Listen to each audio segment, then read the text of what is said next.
Welcome to ECOP Conversations. Today we are joined by Melissa Pappas, and she is based in the North America region. And she's going to be talking to us about her work in the realm of science communication. So welcome, Melissa. Thank you for joining us. Yes, thank you for having me. So could you give us a quick intro into who you are, where you're based, what you're working in right now, and let us know how you're involved with the UN Ocean Decade as well. Okay, lots of things. So I am originally from Arizona, which is a landlocked state in the US and very much a desert. Like it used to be an ocean at one point in geological time, but very, very far from the ocean. But every summer I'd go to San Diego, California with my family and get to see the ocean. And I think as a kid, that's what inspired me to want to study the ocean. And I came back to Arizona every summer, inspired by what I found in tide pools and just falling in love with swimming in the ocean every day. And then I decided I wanted to be a marine biologist. And people thought I was crazy. People were like, how are you going to be a marine biologist in a desert? And I was like, no, I'm not going to live in Arizona. I'm going to go travel and I'm going to go study the ocean somewhere else. When I was 16, I learned how to scuba dive. It was an amazing birthday gift from my parents, and it just solidified my love for the ocean and wanting to study it. So I left high school, left Arizona to go pursue a degree in marine science, and I ended up moving to Florida, was there for 4 years doing my bachelor's, loved every bit of it. There wasn't a point in my marine science career where I thought, oh, I chose the wrong subject. It was just like, yes, this is what I was meant to do. So I studied marine science. That was kind of like my degree and what I did through school. At some point in my college career, I decided I wanted to be a professor. So I was like, okay, the way to get there is going to grad school and doing research. So I kind of followed that path for a while. The first stop on that grad school tour was in Saudi Arabia, actually. I saw images of the Red Sea from scuba divers and beautiful photography of just these bright, colorful reefs. And when I saw those, I said, where is this? And they're like, oh, it's in the Red Sea. And I was like, I have to go to the Red Sea. Like, I'm going to scuba dive the Red Sea. That is a goal in my life. And there was a professor in college that shared some graduate opportunities, internships, research jobs, and things like this as seniors were getting ready to graduate. And he shared an opportunity that was based in Saudi Arabia at a university called King Abdullah University of Science and Technology, KAUST. And this university is like right on the Red Sea. So I decided to do an internship there. I ended up studying giant clams. I don't know if you've ever come across giant clams, but they are like magnificent creatures. The ones that I was studying were like the size of like a dinner plate, and they open up to the surface of the water. They have this relationship with symbiotic algae the same way that corals do. And so they're photosynthesizing. They're open up to the sun, they photosynthesize. That's how they get the majority of their carbon, but nobody had really studied them in the Red Sea. Like people didn't even know what species of giant clams were in the Red Sea. There was like nothing. So I was like, okay, I'm going to study that. Ended up doing an internship, fell in love with it. I came back to do my master's at that same university. And at that point in my career, I was still kind of on this trajectory of like, I want to be a professor. And then I started to dabble into art, which I kind of reminded myself in grad school that I liked art. I was like, oh, yeah, this is something that I like to do. That's a fun hobby or side project. But I never really combined science and art during that point in my life. I kept them very separate. I was like, art is just my fun, creative outlet.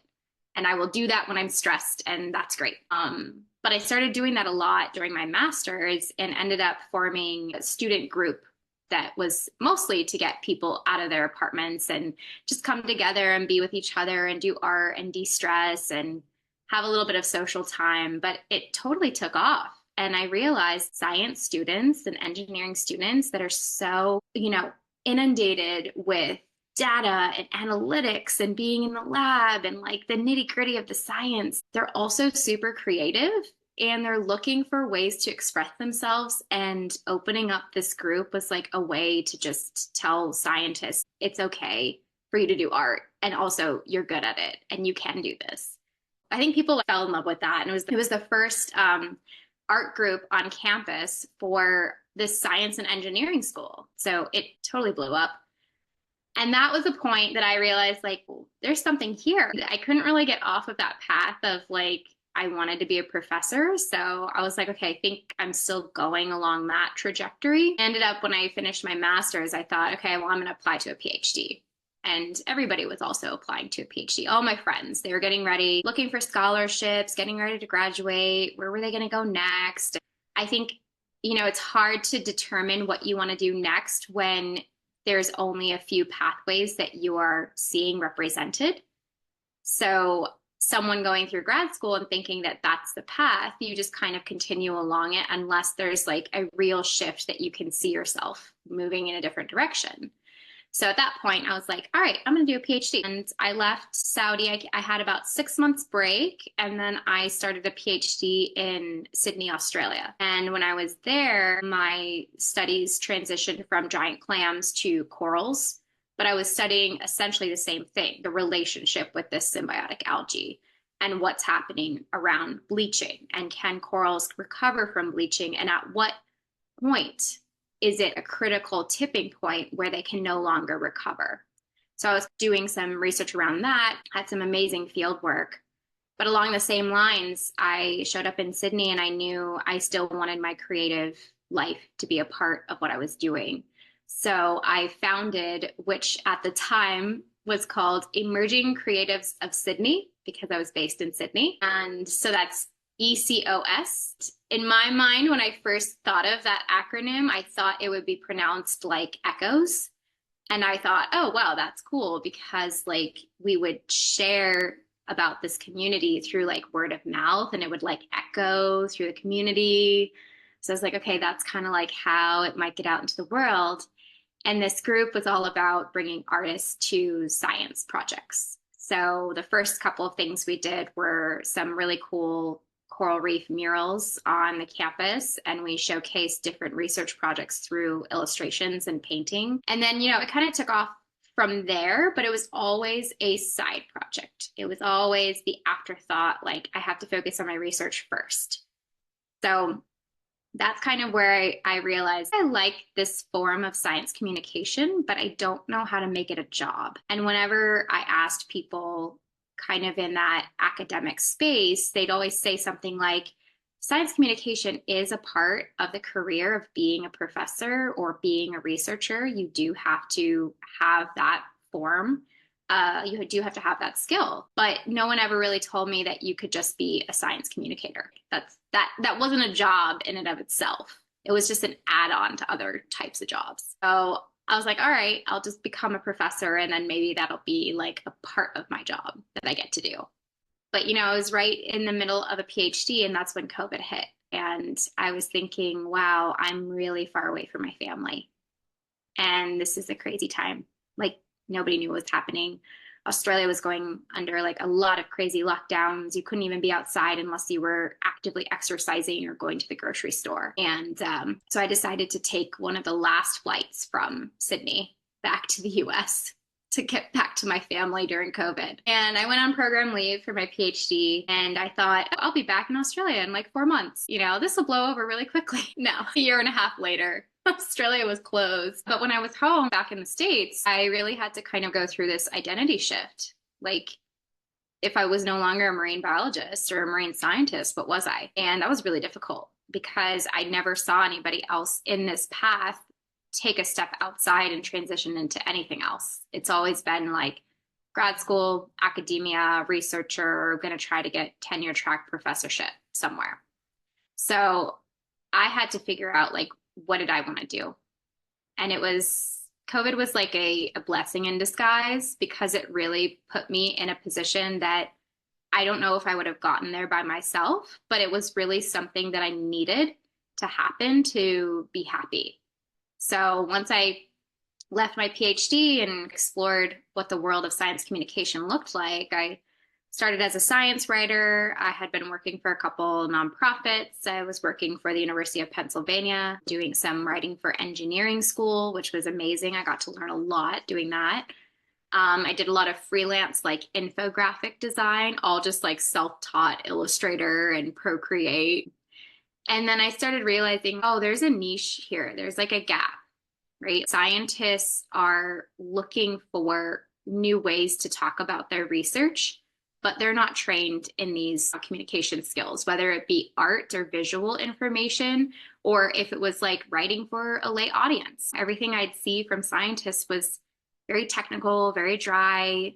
If you ask them to explain their research, they might just give you an abstract of their research paper or send you a link to their research paper. And then you're like, actually, I can't access this because it's behind a paywall. There's that too, right? Like science became so inaccessible. And I realized here's the niche that I belong in. So I took about 3.5 years away from my PhD to kind of figure out where I wanted to be and what kind of job I wanted. And I was building some amazing communication skills while I worked for a nonprofit in Connecticut. And this was a conservation nonprofit. So they were working on, how do you restore shorelines, coastal shorelines in urban centers where you have people's houses right on the water and that shoreline is eroding. And they were coming up with amazing, let's turn this into a natural shoreline. Let's use oyster reefs, let's use native grasses, just amazing practicing of real conservation work and being on the ground and seeing that impact for real communities. And I was like, ooh, this is cool. People are doing this well and it's happening all over the world.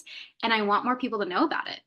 So I came in and worked with a nonprofit to basically be a communication specialist with them and tell all of those stories. And it was great, amazing. I also did a lot of event planning, worked on a lot of community science projects, and it was great. And then I felt that I had the skills I needed to leap off of that platform and build my own business. And that's when I came back to ECOS, which throughout the last 5.5 years, instead of being Emerging Creatives of Sydney, it turned into Emerging Creatives of Science because that was much more applicable to what I was doing. And now we have a community of 100 artists that are all working towards making science more accessible and fun. And they're based all over the world. So ECOS is a community of science communicators doing creative work. And we're also kind of a consultancy or a business where we're offering services to scientists, individuals, institutions that are championing the health of people on the planet. So that's the tagline. And I've been doing this about full time for this past year. So in the beginning of 2024 is when I really transitioned into that role. And it's been amazing. So that is the full story of where I got to where I am today. I love it. It's such an amazing story, and you're such a great storyteller as well. And this is so key to the communications part. Really amazing to hear that, and so glad that you've ended up in this position now. And it's really interesting that you said that you went through communications and you built up those skills, and part of that was also community engagement and learning about research and science in action in communities. So can you tell us a bit more about that and maybe some of the challenges or also some of the opportunities you can see with working with communities in terms of ocean science, and maybe any other projects that kind of link to this area?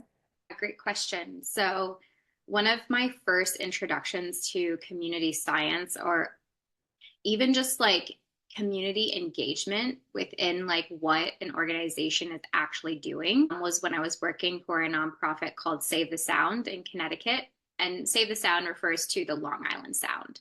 So this big estuary that people forget that it's kind of a unique ecosystem because it's situated right next to New York City. So it doesn't feel like you have nature around you because that area of the US is very urban. But that ecosystem is super, super important. It's also gone through a lot of changes. So while we've industrialized the entire coastline of Long Island Sound, there's still amazing species and seagrass in particular. that are helping to not only keep that area clean and habitable for native flora and fauna, but also to reduce carbon. So seagrass being kind of an amazing resource for reducing carbon. We have such a cool ecosystem in Long Island Sound, and Save the Sound is all about trying to restore the rivers and coastlines of that area. And one of the projects that I worked on that was a community science project was actually much more than just science, in the sense of like we're asking community members to monitor or collect data. We're actually teaching them how to go out into their environment and think in a different way. Think like a scientist, think like a recorder, think like someone who could actually have an impact on the spaces around them. Because a lot of the times we're working with communities in certain neighborhoods that are under-resourced, and people that don't actually see themselves as having much power to make a difference. So we stepped into a community that was majority was Spanish speaking, but lower income, under-resourced, people that generally did not even interact with their natural spaces, because now their lives were very much like, I'm working and I'm putting food on the table for my family. I don't have the priority or the ability to prioritize caring about the ocean. But the way that we brought ocean science and ocean resources to them was through a different lens, like literally and figuratively. We worked with them on a project called Photo Voice, which is, or it's a method, I should say, which you actually just use the power of photography to tell a story as well as collect data.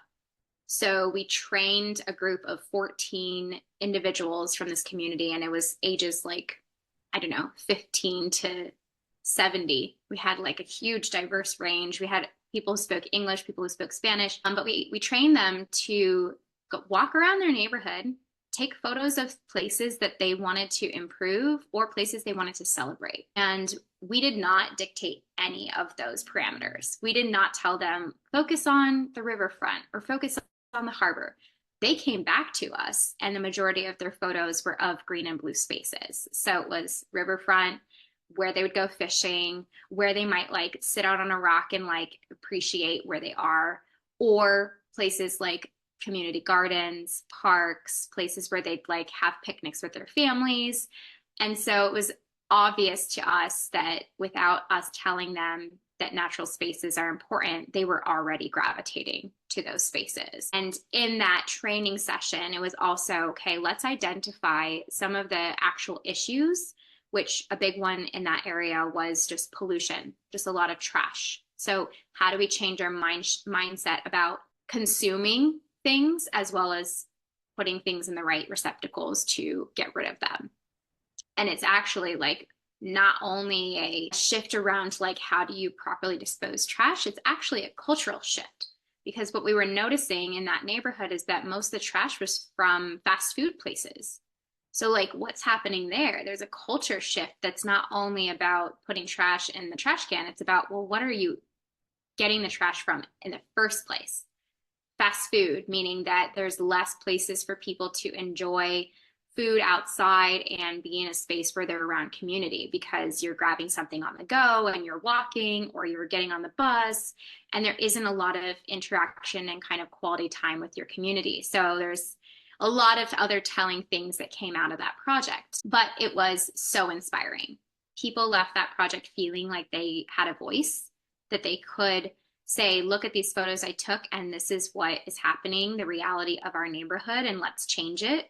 We showcased their photography across multiple events, and people were inspired to keep it alive. So it's been a project that's continuing now. But, you know, it also came with its challenges. Like you asked, what are the biggest challenges? And a lot of it was making sure that as trainers or as the practice coming into the space of a different community, is that you give community leaders the space and time they need to become leaders, rather than telling them how to do things or how to think or what the right answer is, because there really isn't a right answer from our perspective. If you're not embedded in that community, you don't know. You don't know the nuances.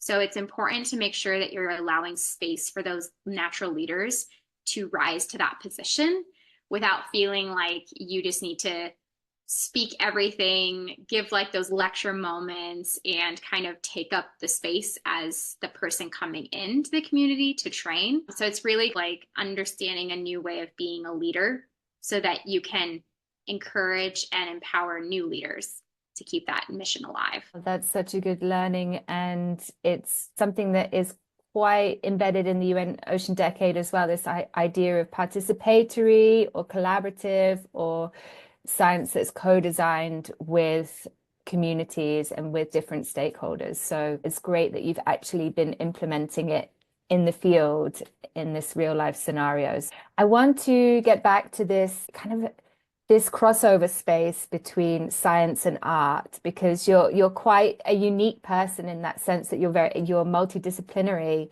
You're in the art world and you're in the science world.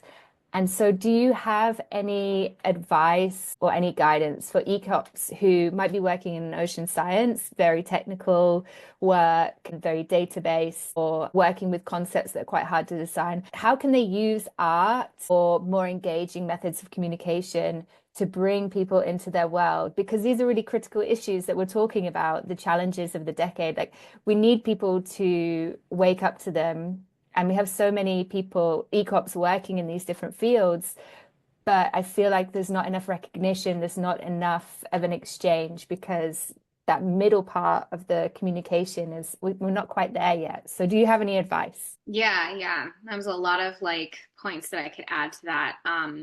Art can kind of be introduced at any point along a science project. One of the things that I think would be amazing to even start a science project by having an artist come on and give advice or be a part of the process, because there is a perspective that comes from artists that scientists are not tapping into frequently. But that's also not to say that scientists are not artists, right? Like, scientists are super creative. And I think that by inviting an artist into their space, for example, having artists in residencies in their labs, or even just like talking with artists or people from different disciplines that aren't going to be thinking super analytically and thinking about data, but they might be thinking little bit more about, well, how does this connect to like the real community that you're trying to serve? And having those perspectives involved in the beginning phases of a project, whether it be writing a proposal or whether it be like starting off some trial experiments in the lab, what can an artist come in and kind of tell you and give you insights into that you wouldn't have thought of? I think that process, starting it as early as possible, allows the science itself to be more inclusive and probably solving more problems than it would have if it didn't include an artist's perspective, because diversity of perspectives means that you're actually going to address more diverse problems. But it also means that having an artist involved in your project means that you as a scientist get to tap into your own creative brain a little bit more. And it helps like shift the way that you think as well. It doesn't mean that your science is going to be jeopardized in any way. It just might mean that you're thinking about new questions. You're thinking about new ways of solving the problem. And when you get to the point of having a beautiful research project that you want to communicate to people, you might be thinking about really cool ways to actually showcase that work. So some concrete examples of how an artist, or even just art as a concept, can be included in your science communication is like, you may think, giving a lecture to a group of people is kind of, this is my standard templated form of science communication after I finish a project. But what could that look like if it were an art exhibit? What could it look like if it were an event where you invited the community to get involved in either the science or create art around your science? And what could it look like if you had a poet that came and like create poetry for the work that you're doing, and then like did an actual poetry reading as part of an event that you hosted around science? These things that could actually inspire people, because I think, also scientists realize that our average person is not going to connect with technical jargon. They're also not going to connect with stories and data that feel far away. So art is kind of that connector piece that makes your research more of an emotional connection with somebody. It actually brings like that humanness back to what we're doing and has a little bit more relatability, because I think art is like a universal language that everyone can speak because everyone sees art if it's visual or listens to a poem or reads a poem and like has some sort of emotional feeling after it, whether it be a feeling of inspiration or a feeling of, wow, I'm a little bit scared of what the future could look like. There's something there that like lights the fire, and then that emotion is what inspires action. So it's kind of filling the next gaps. You've done the research, which means like we have the data, we have the science behind what we need to do. But how do you then get people to do what we need to do? And that's the connection piece. It's like inspiring some emotional connection, which will lead people to action. Such good points. How can people support you and your work, or how can they find your work, and can they join ECOS and be part of the collective as well? Yeah, wow, great question. I like that you asked that because I don't normally talk about how people can support me and my work, but I appreciate that. Well, okay, there's the way to support the movement, and I think the movement is rejoining science and art, which in any form of inviting that creative perspective into your work is in a way supporting what I do. I think there's like a lost link between science and art that actually used to be very closely linked. Like we think about scientists who have gone out on expeditions and had to hand illustrate everything they saw because that's how they would record their data. So it's like these things came together at one point in history and then we kind of separated them. So any way that you can like combine them again is really supporting what I do. And then ECOS in general is right now we have our community is set at 100, but we may open that up again in the future because I feel like there's just so many people out there that want to be a part of this. So look forward to that. But right now what you can do is just sign up for our newsletter so you get all of the information. And if you wanted to work with our artists or you wanted to work with anybody on our team, just send us a message and get in touch, because right now we're in the realm of let's be super creative and explore. We don't have a template for our services. So it means that you can get pretty much anything custom made to your research. I'd love to work with ocean scientists that are looking for that creative outlet and thinking of like alternative ways to communicate their work, whether it be like through the process of what they're doing or like after they've completed a project and they want to share that with people. Yeah, like I said, we're in a phase right now that means that we have like creative exploration autonomy, and whatever you can dream of, we will try to make happen for you. So whether that's like an in-person exhibit or some form of a digital experience that takes people through your story of your research. I want to just finish up on any projects that you might be working on at the moment, maybe something you could give us a sneak peek about in relation to the Ocean Decade. I was offered a job that felt like perfect for me. To tell you, to be honest, I did not expect that I would get this job, but I was very pleasantly surprised. I started a position as a consultant for the UN Ocean Decade team to work on a campaign called Gen Ocean. I started it in September, and we've come up with a very specific target and mission of this campaign, which is to highlight community/citizen science opportunities around the world, as well as youth opportunities. It's a campaign to really get people rooted in real action that they can take, because people in this day and age are kind of overwhelmed with all of the data and information that we tell them about climate change and ocean issues. And then they're like, well, what can I actually do about that? And if they're inspired enough, they can definitely check out our database through this campaign to find an action that would be applicable for them in their region. And it would be getting them involved in actual science projects, which yeah, you have a voice, you have a major impact by being a part of these projects. And the whole other kind of big goal of this campaign is to help support and empower and encourage the next generation of ocean leaders. So we're really looking towards like youth opportunities and groups that really highlight like young people that are becoming leaders in this space. So it's super exciting. We're building out the content right now. The launch might not happen until early next year, but this is kind of an open invitation and call for anyone who is a part of community science opportunities or knows of different groups or individuals that are running these types of things, we'd love to feature them in this campaign. So I'd say get in touch with me if you know of anybody that should be featured.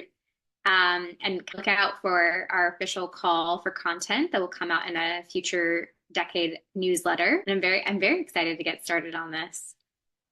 I think there will be plenty of people who would be interested in getting involved and would like to see the next movement of Gen Ocean as well, seeing that at the beginning of the decade. And now this is like a really critical time to get more and more people involved in the decade agenda. So beyond the ocean science community and especially youth, especially people who are going to inherit the decision making that happens during this time. So this is super exciting, and we will definitely be in touch from the Early Career Ocean Professionals program. Thank you so much for joining us today, Melissa, and wishing you a great day. We look forward to connecting soon and seeing your work out there and being inspired to join art and science again. Yes.